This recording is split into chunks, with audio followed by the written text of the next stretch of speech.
What is going on, guys? It's your boy Redemption Viking with another video here. We got DNA Bomb on Biolab, and I wanted to talk to you guys about the Black Ops 3 and the fact of it being now for PlayStation, or not only for PlayStation users, but for the DLC being mainly for PlayStation 4 instead of Xbox.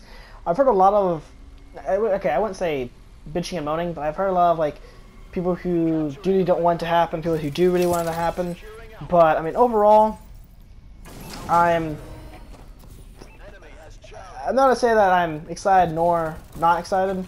But the fact is, I'm a PlayStation user, so I'm excited that we finally have the DLC, coming around again, on the same time, and the fact that the PS4 will be used as the competitive console. But I'm also kind of feel bad for the people who are on Xbox, because I don't really agree with the whole split, this console has exclusivity but the other one doesn't.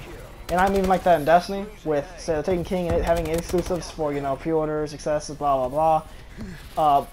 It's just little things like that, especially with this game series, and especially how Call of Duty is. I don't think it's fair.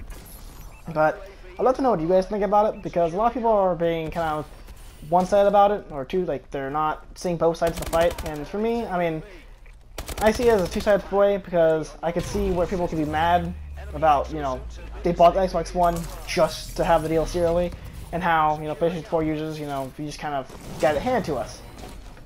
But other than that, I would like to get into what the rest of the topic's going to be for this video, which is going to be E3 as a whole, even though I know I'm a few weeks late, and I'm going to talk about just stuff that's going on in my life at the moment. Or, if you guys want to hear that, I don't know if I'm actually going to talk about that or not. But let's get into E3. The games that I saw that really impressed me this year have to be The Division, which I was really hoping for that looked good. I really did like the look of the Star Wars Battlefront, so that's getting me really excited, because that was my childhood game. And I've also liked the look of the new Ghost Recon. The Ghost Recon game looks a lot of fun. I like how you can choose different sides and different ways, and it's really cool. Another thing I want to talk about is the whole Microsoft press conference as a whole. The HoloLens. That, I think, is going to be really cool for the fact that you can have holograms on like a table or on a wall or whatever. The thing is, though, is what if, a dog jumps in it, or, you get a pet, or, your parents come in, or your girlfriend or your wife, or someone puts on a cup on the table, or or whatever, and they don't know you realize you're using it. Well, again, I don't know how they're going to really work that out. I mean, especially like, say, like Minecraft, that's like a good tech demo, because there's nothing on the table, but, I don't know how it's going to work out and play in the real world. Another thing, Project Morpheus. I haven't yet experienced the virtual reality stuff. I really want to.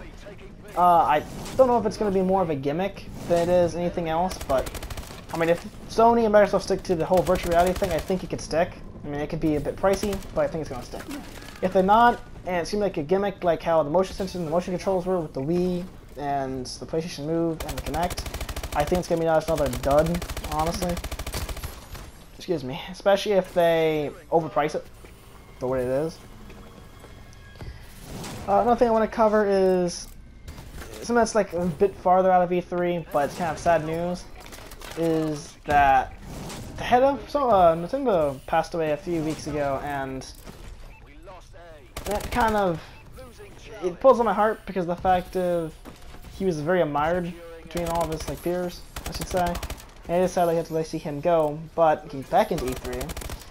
Nintendo's press conference was probably honesty, and it's gonna hurt, because Nintendo is probably my flagship. Like, I love Nintendo. I grew up on Nintendo. I still play the Wii U and the Wii to this day. I mean, there's nothing more than some good old Super Smash Bros. Brawl or that Mario Kart 8. Just saying. Or even the 3DS. 3DS is, it's come aged in a way, and the whole 3D aspect isn't really that big anymore for it. But it's still a great console. It was very lackluster this year, and I don't know why, but the Star Fox I thought was cool, I guess, but nothing else really shot to me. It was, being a big successor, except for the Mario Maker that they used during the Nintendo World Championships. That was really cool. That, I think, is going to probably either sell big or just be generally popular with most Mario fans. Continue on with E3. Square Enix, other than the Final Fantasy VII, nothing. Oh, and the Kingdom Hearts, but I don't know when Kingdom Hearts is coming out. But Other than that, for Square Enix, they didn't really show anything else that was really, you know, big and inspiring. Ubisoft, though. Ubisoft came out swinging. They have, what is it, For Honor, I think is the name of it. About the whole Viking, Samurai, and Knights thing. That seems really cool. Plus, they've got The Division. They've got Rainbow Six coming out. They've got whatever else they have done up their sleeves, and they have Ghost Recon. They could announce something else. They've got Assassin's Creed Syndicate that's coming out. And I don't know about you, but I think Assassin's Creed for me, I think it's just kind of dying out. But as we're coming to the halfway of this game, and I'm on somewhat of a streak, I don't even know, don't remember. But E3 as a whole this year, I think it's pretty good. But honestly, the biggest press conference that really sticks me out is Sony. Sony came out swinging. They came out with fun. They came out with what they were having. Honestly, Sony came out with a big one, and they were just, you know, pushing the fun aspect, as they always do every year. And the fact that Call of Duty is coming to it now, and the fact, you know, we got Destiny's Taken King coming out in a month or 2 months now. I'll be covering that if I do end up getting it, because I'm kind of iffy on it or getting it or not. But if I do, expect gameplay of that coming immediately once it was released.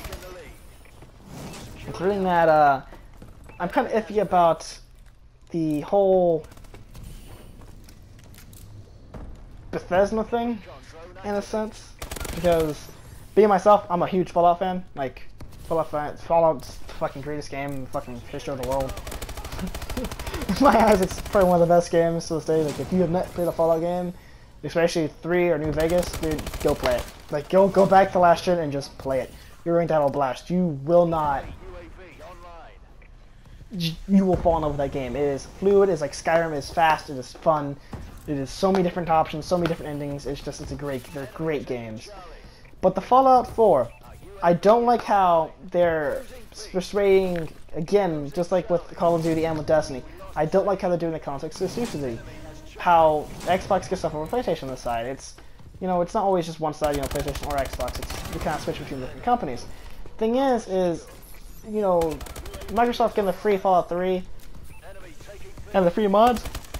The whole mods thing, I wasn't all that big about. I'm like, yeah, you know, I'll probably play the mods if I want to play the mods and play on PC anyways. But the fact they get an entire free Fallout 3 with their pre-order, the PlayStation doesn't, that was big. That was pretty big for me. Because I really love Fallout 3, and I would love to play that game in 1080p on a next-gen console. That's gonna just be amazing. But the fact is, that's only Xbox exclusive, and I don't right now have an Xbox One, even though I'm probably gonna be getting one. It just kind of hurts me that, you know, they can't make that for both consoles. I really wish it was, because that would probably make me go and pre-order it right now. Get on the Call of Duty train. The Zombies was revealed. That happened last week or the week before last. That was different, I should say. And the Die Rise remake, or not Die Rise, the Reese remake, and the Juggernaut edition, which I did pre-order. I did pick up the Juggernaut edition. It was like one of the last ones on Amazon. I pre-ordered it probably 20 minutes after it came out, and it was almost sold out.